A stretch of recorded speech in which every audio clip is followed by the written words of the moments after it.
కడప నగరంలోని అక్కాయిపల్లిలో online cricket betting నిర్వహిస్తున్న ముఠాను పోలీసులు పట్టుకున్నట్లు కడప డీఎస్పీ ఈ బాలస్వామిరెడ్డి తెలిపారు. ఐపీఎల్ 2026 ఫైనల్ మ్యాచ్ సందర్భంగా బెట్టింగ్ నిర్వహిస్తున్నట్లు సమాచారం అందడంతో తాలూకా పోలీసులు దాడులు నిర్వహించి ప్రధాన నిర్వాహకుడు ఇందిరెడ్డి జనార్దన్ రెడ్డితో అరెస్టు చేసినట్లు తెలిపారు. ల్యాప్టాప్, మొబైల్ ఫోన్లు, వైఫై రూటర్ ద్వారా సబ్ బుకీలకు యూజర్ ఐడీలు, లింకులు అందించి బెట్టింగ్ నిర్వహిస్తున్నట్లు విచారణలో వెల్లడైందన్నారు. అతని వద్ద నుంచి 7,550,000 నగదు, ల్యాప్టాప్, 5 మొబైల్ ఫోన్లు, wifi router, cash counting machine, 12 మద్యం బాటిళ్లను స్వాధీనం చేసుకున్నామని తెలిపారు. ఈ కేసులో నిందితులపై కేసు నమోదు చేసి దర్యాప్తు కొనసాగిస్తున్నామని, అక్రమ బెట్టింగ్ కార్యకలాపాలపై కఠిన చర్యలు తీసుకుంటామని డీఎస్పీ బాలస్వామిరెడ్డి హెచ్చరించారు. కేసును ఛేదించిన taluka police station inspector P Narasimharaju, SI Mohammed Sharif తో పాటు పోలీస్ సిబ్బందిని జిల్లా ఎస్పీ అభినందించినట్లు తెలిపారు.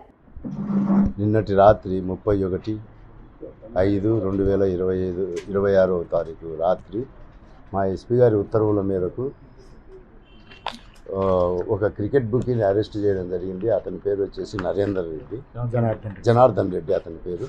అతని దగ్గర నుంచి 11 లిక్కర్ బాటిల్స్, వాటిలో ఫారిన్ మేడ్ వచ్చేసి 6 లిక్కర్ బాటిల్స్ ఫుల్ బాటిళ్ళు, తర్వాత 7 లక్షల క్యాష్, తర్వాత మనీ కౌంటింగ్ మిషను, 5 సెల్ ఫోన్లు, ఒక ల్యాప్టాప్ స్వాధీనం చేసుకోవడం జరిగింది.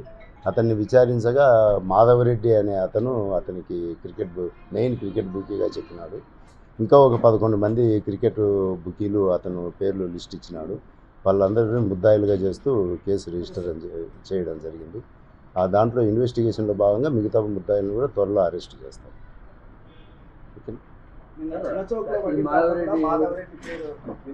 అది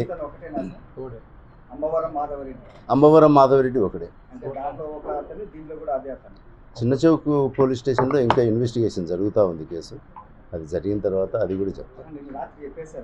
చెప్పేసినా దాంట్లో కూడా ముద్దాయి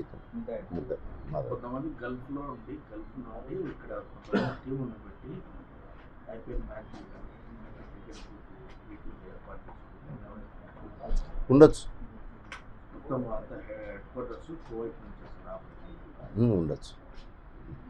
అది అరెస్ట్ అయితే త్వరలో చేస్తాము. ఎక్కడున్నా కానీ పోనిచ్చేది.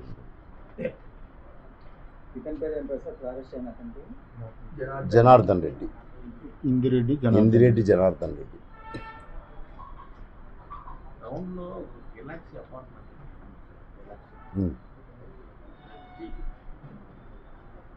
సమాచారం ఉంటే కనుక ఎట్టి పరిస్థితుల్లో ఎవరిని వదిలేది లేదు. మాకు సమాచారం వస్తే ఎవరిని వదిలేదేం లేదు. నేరం చేసిన వాళ్ళందరూ పోవాల్సిందే. నేరం చేస్తే పోవాల్సిందే. నేరస్తుని ఎవరిని వదలము పోలీసు వారి వైపు నుంచి. ఉండొచ్చు.